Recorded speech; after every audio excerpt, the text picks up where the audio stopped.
আপনাদের সবাইকে ওয়েলকাম করছি সিএনআই নিয়মিত আয়োজন সিএনআই টাইমসে। আমরা সবাই জানি education is the backbone of a nation. শিক্ষাই জাতির মেরুদণ্ড। আধুনিক সুস্থ এবং সুন্দর শিক্ষা ব্যবস্থা ছাড়া একটি জাতি একটি দেশ কখনোই কিন্তু সামনের দিকে এগিয়ে যেতে পারে না। আপনারা চাইলে আজকের এই প্রোগ্রামটি একই সাথে দেখতে পারেন CNI Facebook page, CNI YouTube channel, Twitter সহ এবং অন্যান্য আদার্স যে সোশ্যাল সাইট রয়েছে সেখান থেকে। এবং চাইলে আপনারা আপনাদের মতামত আমাদেরকে জানাতে পারেন এবং আজকের প্রোগ্রামটি শেয়ার করতে পারেন। কথা বলছিলাম বাংলাদেশের শিক্ষা ব্যবস্থা নিয়ে। বর্তমান সময়ে বাংলাদেশের শিক্ষা ব্যবস্থা কেমন, কিংবা আমাদের শিক্ষা ব্যবস্থা কতখানি উন্নয়ন ঘটলে আমাদের এই দেশ আরো সামনের দিকে এগিয়ে যাবে, এইসব বিষয় নিয়ে কথা বলবো। আর এইসব বিষয় নিয়ে কথা বলার জন্য আজকে আমাদের সিএনআই স্টুডিওতে উপস্থিত আছেন professor doctor Nazrul Islam, advisor board of trustees, Canadian University of Bangladesh. আমরা চলে যাচ্ছি আজকে গেস্টের কাছে। Sir, welcome to the show. Thank you. কেমন আছেন? জি, ভালো আছি। খুবই ভালো লাগছে আপনাকে আমাদের মাঝে পেয়ে। অ্যান্ড আমরা বাংলাদেশের শিক্ষা ব্যবস্থা এবং বিভিন্ন বিষয় নিয়ে কথা বলবো। স্যার, প্রথমে একটু জানবো, আপনি কিন্তু শিক্ষকতা এবং শিক্ষার সাথে যুক্ত আছেন অনেক বছর ধরে। বর্তমান সময়ে যদি শিক্ষাঙ্গনের সন্তুষ্ট এবং অসন্তুষ্টের বিষয়গুলো একটু জানবো আপনার থেকে, আপনার দৃষ্টিকোণ থেকে। থ্যাংক ইউ একটা ভালো প্রশ্ন করার জন্য। ইনফ্যাক্ট যে কোনো শুধু শিক্ষাঙ্গন না, যে কোনো অঙ্গনে যে কোনো ইন্ডাস্ট্রিতে অসন্তুষ্টি থাকে, তবে দেখতে হবে যে সন্তুষ্টির পরিমাণ বেশি থাকতে হবে। জি, অবশ্যই। তো আমাদের দেশে দুইটা সেক্টর, একটা গভর্নমেন্ট সেক্টর, একটা প্রাইভেট সেক্টর। আমি গভর্নমেন্ট সেক্টরেও শিক্ষক ছিলাম, খুলনা বিশ্ববিদ্যালয়ে শিক্ষক ছিলাম। আবার প্রাইভেট সেক্টরেও আমি শিক্ষক আছি। আমি নর্থ সাউথে কাজ করেছি, ব্র্যাক বিশ্ববিদ্যালয়ে কাজ করেছি, ইস্ট ওয়েস্ট বিশ্ববিদ্যালয়ে ডিন ছিলাম বিজনেস স্কুলে। তো অসন্তুষ্টি আছে, তবে অসন্তুষ্টির দিকটা আসলে মেইনলি ছাত্রছাত্রীদের দিক থেকেই বেশি অসন্তুষ্টি আমরা দেখি। যেমন প্রাইভেট বিশ্ববিদ্যালয়গুলি বাংলাদেশে যেভাবে ডেভেলপ করেছে, অনেক বিশ্ববিদ্যালয় অলরেডি তাদের নিজস্ব ক্যাম্পাস এবং বিভিন্ন রকম ফ্যাসিলিটিস, ল্যাব ইত্যাদি ডেভেলপ করছে। বাট দু একটা ইউনিভার্সিটি হয়তো এখন পর্যন্ত ওই রকম ডেভেলপ করতে পারে নাই, সেক্ষেত্রে একটা অসন্তুষ্টি থাকতে পারে। তবে আর একটা অসন্তুষ্টি হচ্ছে যে আমরা এখন বুঝতে হবে যে আমরা এখন গ্লোবাল ভিলেজে বাস করি। We are the citizens of this global village. So তার মানে কি we need to be global standard. তো গ্লোবাল স্ট্যান্ডার্ড যদি আমাদেরকে হতে হয়, আমরা যদি গ্লোবাল স্ট্যান্ডার্ড আমরা যদি এডুকেশন দিতে চাই, সেই ক্ষেত্রে গ্লোবাল স্ট্যান্ডার্ড সব ব্যবস্থা থাকতে হবে। হয়তো সেই অর্থে ছাত্রছাত্রীরা হয়তো পুরোপুরি সন্তুষ্ট নাও থাকতে পারে, বাট আমি বলবো অ্যাট দি থ্রেশহোল্ড লেভেল বাংলাদেশে প্রাইভেট সেক্টর, বিশেষ করে গভর্নমেন্ট সেক্টর অসুবিধা নাই, government regulated and financially supported, but private সেক্টরে অসন্তুষ্টির চেয়ে সন্তুষ্টিই বেশি। তার প্রমাণ হচ্ছে যে হাজার হাজার ছাত্র এখানে পড়াশোনা করছে। স্যার, আপনার বিশ্ববিদ্যালয় সম্পর্কে জানতে চাই এবং কার্যক্রম সম্পর্কে জানতে চাই এবং বিশেষ কি বিশেষত্ব আছে এর সম্পর্কে জানতে চাই। জি, আমি কানাডিয়ান ইউনিভার্সিটি অফ বাংলাদেশ এই বিশ্ববিদ্যালয়ে বর্তমানে উপদেষ্টার পাশাপাশি আমি বিজনেস স্কুলের ডিন হিসেবেও কাজ করছি। কানাডিয়ান বিশ্ববিদ্যালয় 2016 সনে প্রতিষ্ঠিত হয়েছে। এটি একটি রিলেটিভলি নিউ বিশ্ববিদ্যালয় এবং যে কথাটা আমি বলেছিলাম যে আসলে গ্লোবাল স্ট্যান্ডার্ড এডুকেশন দরকার, এবং কানাডিয়ান ইউনিভার্সিটি শুরুতেই এরকম গ্লোবাল একটা নর্থ আমেরিকান স্ট্যান্ডার্ড এডুকেশন শিক্ষা দেওয়ার জন্য কিন্তু বিশ্ববিদ্যালয়টা প্রতিষ্ঠিত হয়েছে। সে কারণে বিশ্ববিদ্যালয়ে আপনি দেখবেন যে আমাদের course curriculum north American standard, আমাদের ফ্যাকাল্টি মেম্বার্স তাদের এডুকেশন নর্থ আমেরিকান ইউনিভার্সিটি এবং অন্যান্য ওয়েস্টার্ন কান্ট্রি থেকে এডুকেশন নেওয়া। এমনকি কানাডিয়ান ইউনিভার্সিটি অফ বাংলাদেশে আমাদের আমেরিকান প্রফেসর এখানে কর্মরত বর্তমানে আছেন। সুতরাং আমরা যে এই যে গ্লোবাল স্ট্যান্ডার্ড হওয়ার জন্য যে ধরনের শিক্ষা ব্যবস্থা দরকার, যে ধরনের outcome based teaching learning method দরকার, আমরা সেটাই ব্যবহার করছি। So that students will be prepared in such a way they will be able to face the challenges of 21st century। আচ্ছা স্যার, এই বিশ্ববিদ্যালয়ে আসলে যে স্টুডেন্ট যারা রয়েছে এদের সুযোগ সুবিধা নিয়ে একটু জানতে চাবো এবং এই বিশ্ববিদ্যালয়ের মান সম্পর্কে একটু জানতে চাবো। আমাদের বিশ্ববিদ্যালয় আমি বলেছি যে রিলেটিভলি নিউ। এখানে 3টে স্কুল আছে। সায়েন্স অ্যান্ড ইঞ্জিনিয়ারিং স্কুল, যার দিনে 3টে ডিপার্টমেন্ট আছে, computer science and engineering, shipping and maritime science and triple E department. আর বিজনেস স্কুলের আন্ডারে বিবিএ প্রোগ্রাম, এমবিএ প্রোগ্রাম এবং এক্সিকিউটিভ এমবিএ প্রোগ্রাম। আর school of liberal arts and social science, এখানে 3টে ডিপার্টমেন্ট আছে, এলএলবি, ব্যাচেলর অফ ল, তারপর film and television একটা নিউ ডিপার্টমেন্ট, এবং ইংলিশ স্টাডিজ একটা ডিপার্টমেন্ট আছে। সো এই ডিপার্টমেন্টগুলির মধ্যে ইঞ্জিনিয়ারিং স্কুল অবশ্যই ল্যাব ভিত্তিক, ল্যাব আছে তাদের প্র্যাকটিক্যাল সেশনাল ক্লাস হচ্ছে, যেটা অ্যাকর্ডিং টু প্ল্যান এবং কারিকুলাম। বিজনেস স্কুলে আমরা ফলো করি, আপনারা জানেন যে বিজনেস গ্রাজুয়েটকে কর্পোরেটে চাকরি পেতে হবে, তাহলে কর্পোরেট একটা অ্যাটাচমেন্ট দরকার। সে কারণে আমাদের 30% মানে teacher or instructor come from the corporate sector, corporate CEO এবং successful corporate personalities, they come to teach this business BBMBA courses. 30% and 70% internal এবং all are highly educated and foreign educated. আচ্ছা। At the same time arts faculty তো আমাদের শিক্ষক ভালো highly trend শিক্ষক শিক্ষিকা আছে। আচ্ছা। সুতরাং আমরা তো মনে করি যে বিশ্ববিদ্যালয় ভালো মানের এডুকেশন দিচ্ছে এবং যেটা মানে মার্কেট যে কন্টেম্পোরারি মার্কেট ডিমান্ডের সাথে ম্যাচ করে এবং গ্লোবাল স্ট্যান্ডার্ডকে সেট করার জন্য আমরা যেন আমাদের এখান থেকে গ্রাজুয়েট হলে তার যেন কর্মক্ষেত্র শুধুমাত্র বাংলাদেশে নয়, সে যেন দেশের বাইরে গিয়েও যেন কাজ করতে পারে। জি, সেরকম সেটাই মাথায় নিয়ে এখানে শিক্ষাদান করা হচ্ছে। স্যার, বর্তমান সময় বেসরকারি ইউনিভার্সিটিগুলো কতখানি অগ্রসর আপনাকে যদি জানতে চাই আপনার কাছে? That is a good question. বাংলাদেশে আপনি জানেন যে সরকারি বিশ্ববিদ্যালয়ের পাশাপাশি প্রাইভেট বিশ্ববিদ্যালয় প্রতিষ্ঠিত হয়েছে খুব বেশি দিন হয়নি, যদিও 106টা প্রাইভেট ইউনিভার্সিটি বর্তমানে বাংলাদেশে আছে।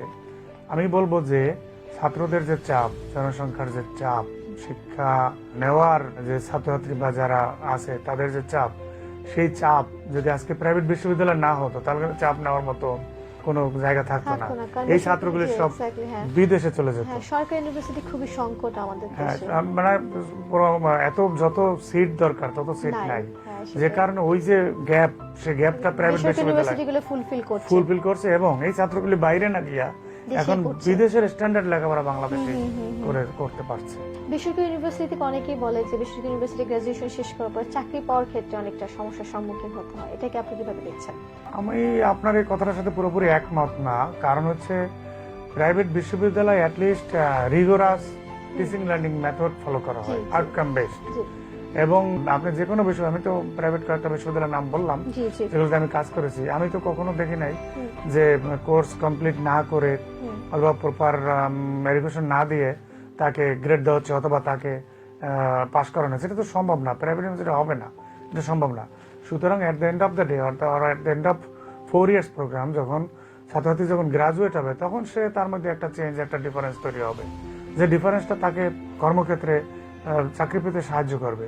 এবং আপনি যে প্রশ্ন করছেন, আপনি সত্যিকার অর্থে কি কোনো প্রাইভেট ইউনিভার্সিটির ছাত্র গ্রাজুয়েটটা কি বেকার আছে? আসলে বেকার নাই, আরো গ্রাজুয়েট দরকার বাংলাদেশে, আরো গ্রাজুয়েট দরকার, বেকার নাই বরং আরো গ্রাজুয়েট দরকার।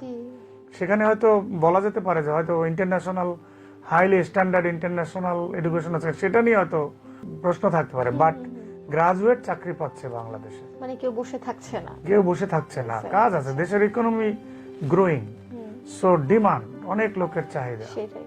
স্যার, একটু জানবো যে আপনার ইউনিভার্সিটি কোন স্টুডেন্ট এখনো কর্মক্ষেত্রে বিশেষ করে সাফল্য পেয়েছে কিনা? আমাদের বিশ্ববিদ্যালয় থেকে রেগুলার গ্রাজুয়েট এখনো বের হয়নি, আগামী অগস্টে বের হবে 2020। তো তারপরও আমাদের এখানে কিছু এমবিএ এর ছাত্রছাত্রী বের হয়েছে, কিছু ক্রেডিট ট্রান্সফার ছাত্রছাত্রী কিছু পাস করে বের হয়েছে। তো সে ছাত্ররা ভালো ভালো চাকরি করছে, ভালো মাল্টিন্যাশনাল কোম্পানিতে আমাদের কিছু ছাত্রছাত্রী আছে, ওদের খুব বেশি গ্রাজুয়েট হয়নি, শখানেক এরকম। সামনে সেই অপরচুনিটি আছে এবং তারা বের হবে, কর্মক্ষেত্রে অবদান রাখবে, সেটাই তেমনটি আমরা আশা করছি। জি, আমরা আশা করছি। ভিউয়ার্স, আপনারা দেখছেন অবশ্যই সিএনআই টাইমস, আমাদের সাথে আছেন। আমরা কিন্তু কথা বলছি বর্তমান সময়ে বাংলাদেশের শিক্ষা ব্যবস্থা নিয়ে। আশা করছি আমাদের সাথে শেষ পর্যন্ত যুক্ত থাকবেন। স্যার, আপনি হচ্ছেন উপদেষ্টা এবং অধ্যাপক এই ইউনিভার্সিটি। আপনার দৃষ্টিকোণ থেকে আপনার ইউনিভার্সিটি কোনো মিসিং কিংবা ল্যাকিংস আছে কিনা, কিংবা সামনে কি করবেন পরিকল্পনাগুলো যদি একটু শেয়ার করতেন। একটা গ্রোয়িং একটা প্রতিষ্ঠানে তো কিছু শর্টকামিংস থাকতেই পারে। আচ্ছা। যেমন আমাদের বর্তমানে আমরা বনানীতে একটা সুবিশাল একটা ভবনে আমরা আমাদের ক্যাম্পাসটা আছে, আমাদের পার্মানেন্ট ক্যাম্পাস পূর্বাচলে জায়গা কেনা হয়েছে এবং কাজ শুরু হতে যাচ্ছে। সো সেই হিসাবে ছাত্র, আমাদের যে পরিমাণ ছাত্র আমরা ভর্তি করছি, ফ্যাসিলিটিস সে অনুসারে ঠিকই আছে, কম নাই। আর একটা যেটা বললেন যে আমাদের ভবিষ্যৎ প্ল্যান, আমরা ভবিষ্যতে আমাদের পার্মানেন্ট ক্যাম্পাসে যাব ডেফিনেটলি, সেই প্ল্যান নিয়ে আমরা সামনে এগোচ্ছি। পার্মানেন্ট ক্যাম্পাসে কোথায় হচ্ছে? এটা পূর্বাচলে হচ্ছে, পূর্বাচলে 10 বিঘা জায়গা কেনা হয়েছে, ওখানে হচ্ছে 300 ফিট রাস্তা, নিজস্ব ক্যাম্পাস হতে যাচ্ছে। যদিও আমরা আরো বাইরে বিশ্ববিদ্যালয়ের আইন অনুসারে আরো কয়েক বছর আমরা থাকতে পারবো, তার আগে আমাদের পার্মানেন্ট ক্যাম্পাসে আমরা যাওয়ার প্ল্যান করছি। এবং আপনি জানেন যে ছাত্রছাত্রীরা সবসময় পার্মানেন্ট ক্যাম্পাসই পছন্দ করে। অবশ্যই পছন্দ পছন্দ করে করে। নিজস্ব ঠিকানা, Right. নিজের বাড়ির মতো, নিজের একটা বাড়ি থাকে যেরকম মানে জি, একটা আমাদের ফিলিংস পার্মানেন্ট সেরকম। ক্যাম্পাস হতে যাচ্ছে, আমাদের কনভোকেশন হতে যাচ্ছে, আচ্ছা, আমাদের অনেক কিছু হতে কনভোকেশনটা কি যাচ্ছে। সামনে? সামনে 2020 তে প্ল্যান আছে, কারণ আচ্ছা। আমাদের রেগুলার গ্রাজুয়েট বের এটা কি হবে, ফার্স্ট কনভোকেশন হচ্ছে? ফার্স্ট কনভোকেশন হবে 2020 তে। আচ্ছা, আপনার আজকে ইউনিভার্সিটিতে যারা রয়েছেন, ইউনিভার্সিটিতে যারা স্টুডেন্টরা রয়েছেন, তাদের এক্সপেকটেশনের জায়গাটা আসলে কতখানি ফুলফিল করতে পারছেন? ছাত্রদের এক্সপেকটেশন তো অনেক থাকে, কারণ ওরা তো এখন এই মিডিয়া ইনফরমেশন কমিউনিকেশন টেকনোলজির যুগে জি, তারা তো একেবারে পুরো ইন্টারন্যাশনাল স্ট্যান্ডার্ড এক্সপেকটেশন। হ্যাঁ, ডেফিনেটলি আমরা চেষ্টা করছি, আমরা তো বলছি যে আমরা গ্লোবাল স্ট্যান্ডার্ড সবকিছু করতে চাচ্ছি। জি, সেই কারণে ক্যানাডিয়ান ইউনিভার্সিটি অফ বাংলাদেশ, অর্থাৎ north American Canadian curriculum, Canadian standard, Canadian teaching learning method, outcome based teaching learning method, value adding teaching learning method, সবকিছুই আমরা কিন্তু চেষ্টা করছি। জি, হ্যাঁ, হতে পারে যে আমাদের গ্রাজুয়েট বেরোনে, বাট গ্রাজুয়েট বেরোলে আমার তো ধারণা এরা ইন্টারন্যাশনাল স্ট্যান্ডার্ড গ্রাজুয়েট বেরোবে, এবং ছাত্রদের এক্সপেকটেশন অনুসারে লেখাপড়া হচ্ছে এখানে। এবং আপনি জানেন যে ক্যানাডিয়ান ইউনিভার্সিটি মানে টিউটোরিয়াল বেসড এডুকেশন, অর্থাৎ থিওরিটিক্যাল টিচিং এর পাশাপাশি প্র্যাকটিক্যালও ক্লাস হয়, সেখানে আচ্ছা। তাদেরকে প্র্যাকটিক্যালও শেখানো হচ্ছে, সো দ্যাট থিওরিটিক্যাল আন্ডারস্ট্যান্ডিং এর পাশাপাশি তারা যেন এটা ব্যবহারও করতে পারে, সেরকম একটা ব্যবস্থাও আছে। স্যার কানাডা ইউনিভার্সিটি থেকে দেশের বাইরে থেকে কোনো স্টুডেন্ট আসছে কিনা পড়াশোনার জন্য? যে এটা একটা Admission ভালো নিচ্ছে কোশ্চেন করছেন। কিনা? বর্তমানে আমাদের বিশ্ববিদ্যালয়ে বিদেশের অ্যারাউন্ড 60 স্টুডেন্টস বিদেশে এখানে পড়াশোনা আচ্ছা। করছে। বলছি আমরা ইন্টারন্যাশনাল, বাইরের অনেক ছাত্রছাত্রীরা আসে, আচ্ছা। আগ্রহ দেখাচ্ছে, আচ্ছা, তো আসছে, good সো sign, হ্যাঁ। ইন্টারন্যাশনাল। জি, জি, এটা সো খুবই বুঝতেই ভালো। পারছেন, যখন বিদেশি ছাত্রছাত্রী ক্লাসে থাকে তখন ইংলিশ সেটা একটা ইউনিভার্সিটি যখন ছাড়া লেখা দেওয়া যায় ইন্টারন্যাশনাল না। মানের যাবে, হ্যাঁ, ভালো একটা মানের দিকে যাবে, তখনই কিন্তু বাইরের থেকে স্টুডেন্টরা তাদেরকে অ্যাট্রাক্ট করবে যে আমরা ইউনিভার্সিটি অ্যাডমিশন নেব। ব্যাপারটা কিন্তু এরকমই। রাইট। স্যার বর্তমান সময়ে যে শিক্ষা ব্যবস্থা বাংলাদেশে, অনেক ধরনের এটা নিয়ে রিউমার আছে যে বাংলাদেশে রাজনীতি ঢুকে যাচ্ছে শিক্ষা ব্যবস্থার মধ্যে, অনেক ধরনের ল্যাকিংস আছে, ল্যাকিংস থাকবেই। তো আপনার কাছে যদি জানি যে বর্তমান সময় শিক্ষা ব্যবস্থা নিয়ে আপনার সন্তুষ্ট, আপনি যেটা বলছিলেন ওই সময়টাতে, কি করলে শিক্ষা ব্যবস্থাকে সামনে এগিয়ে নেওয়া যায়? আসলে অনেক কথা তো মানুষ বলে, কিন্তু আমি মনে করি, আমি গত 2004 সাল থেকে আমি প্রাইভেট সেক্টরে আছি, তার আগে গভর্নমেন্ট সেক্টর ছিলাম, খুলনা বিশ্ববিদ্যালয় জি, ছিলাম। জি। কিন্তু আমার কাছে যেটা মনে হয় যে আমরা we are growing very fast. শিক্ষা ব্যবস্থা কি ঠিক আছে নাকি চেঞ্জ Very করার কোনো fast. দরকার আছে? এটা তো চেঞ্জ করার কোনো সুযোগ নেই, কারণ আমি তো বললাম আমরা ইন্টারন্যাশনাল একটা স্ট্যান্ডার্ড আছে অলরেডি। তো আমাদের মানে এখানে স্যার, তো আমি নর্থ জানতে আমেরিকান চাই- কারিকুলামটাই না, ব্যবহার স্যার, করছে। শুধুমাত্র আপনার ইউনিভার্সিটি না, আমি জানতে চাচ্ছি সার্বিক প্রেক্ষাপটে বর্তমান সময়ে বাংলাদেশের শিক্ষা ব্যবস্থা। আমি বাংলাদেশের বিশেষ করে টার্সিয়ারি লেভেলের, যেটা ইউনিভার্সিটি লেভেলের শিক্ষা ব্যবস্থার যে কারিকুলাম, সেখানে কিন্তু কোনো সমস্যা নাই। আচ্ছা, হতে পারে শিক্ষা দানের ক্ষেত্রে কোনো ইনএডিকুয়েসি ল্যাক থাকতে পারে, but curriculum truly international curriculum. আচ্ছা, এর বাইরে তো শিক্ষাদান করলে হবে না। কিন্তু হয়তো যখন শিক্ষাদান করছে বিশ্ববিদ্যালয়, সেই ব্যবস্থার মধ্যে কোনো ল্যাক হয়তো কোনো কোনো বিশ্ববিদ্যালয় আচ্ছা। থাকতেও পারে।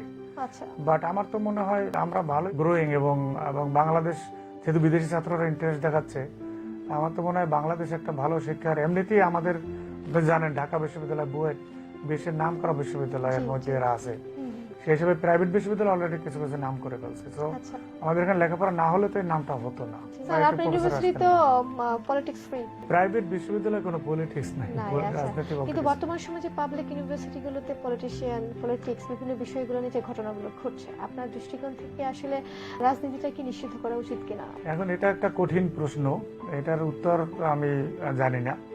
তবে আমার কাছে মনে হয় যে ছাত্রছাত্রীরা বিশ্ববিদ্যালয়ে আসে পড়াশোনা করার জন্য, হুম, শিক্ষা নেওয়ার জন্য, হুম। এবং তাকে পড়াশোনা করানো উচিত এবং শিক্ষা দেওয়া উচিত, so that he or she can build his or her career. জি। কারণ তার ক্যারিয়ার গঠনের সাথে, মানে পড়াশোনার দিকে ফোকাস করা উচিত। জি, তার ক্যারিয়ার গঠনের সাথে তার নিজের ক্যারিয়ার, ভবিষ্যৎ জড়িত, তার ফ্যামিলি জড়িত, দেশ ও জাতি জড়িত। তার ফিউচার সুতরাং এখানে তো অন্য কোনো কিছু তো ডমিনেন্ট হওয়ার কথা না, আচ্ছা এখানে শিক্ষাটাই ডমিনেন্ট থাকাটা, এটাই তো আইডিয়ালিস্টিক, এটাই তো হওয়া উচিত। স্যার, এত এত প্রাইভেট ইউনিভার্সিটি হচ্ছে আমাদের দেশে এবং পাবলিক ইউনিভার্সিটি তো আছেই পাশাপাশি, তারপরে কিন্তু বেকারত্বের হার এখনো যে কমেছে খুব একটা সেরকমটা না, কিন্তু কেন এই সমস্যাটা? বেকার এখন আপনি কাদেরকে বলবেন? আচ্ছা স্যার, অনেক বেকার আছে দেশে, বেকার হয়তো ওরা চাকরি করতে চায় না, আমার যে ইচ্ছা করে ধারণা। করে না। তবে আমার কাছে, আমি তো বললাম যে আসলে কিন্তু খুব কম ছাত্রছাত্রী গ্রাজুয়েট বেকার আছে আচ্ছা, যারা বিশ্ববিদ্যালয় লেভেলে পড়েছে। আমার জানা মতে, আমি তো অনেকগুলো বিশ্ববিদ্যালয়ে কাজ করলাম, হুম, ছাত্রছাত্রীরা আমার গ্রাজুয়েটরা কিন্তু ভেরি ফিউ, আচ্ছা, হয়তো নিজের এন্টারপ্রেনার হচ্ছে, হুম, বিজনেস শুরু করছে, সেটা তারা করতে পারে। হুম, হুম। কিন্তু চাকরি পাচ্ছে না, ঘুরছে, এরকম তো কেস তো আমার জানা নাই। আমি গত 25 বছর এই শিক্ষাক্ষেত্রে আছি। আচ্ছা, মানে আপনার জানা মতে বাংলাদেশে বেকারত্বের সংখ্যাটা খুব কম এখন এই মুহূর্তে। মানে এই হাইলি এডুকেটেড বেকার, হাইলি এমনি এডুকেটেড বেকার তো আছে দেশে, কিন্তু এই যে বিশ্ববিদ্যালয়ে পড়ার পর বেকার থাকাটা, সেটার সংখ্যা কমই হবে।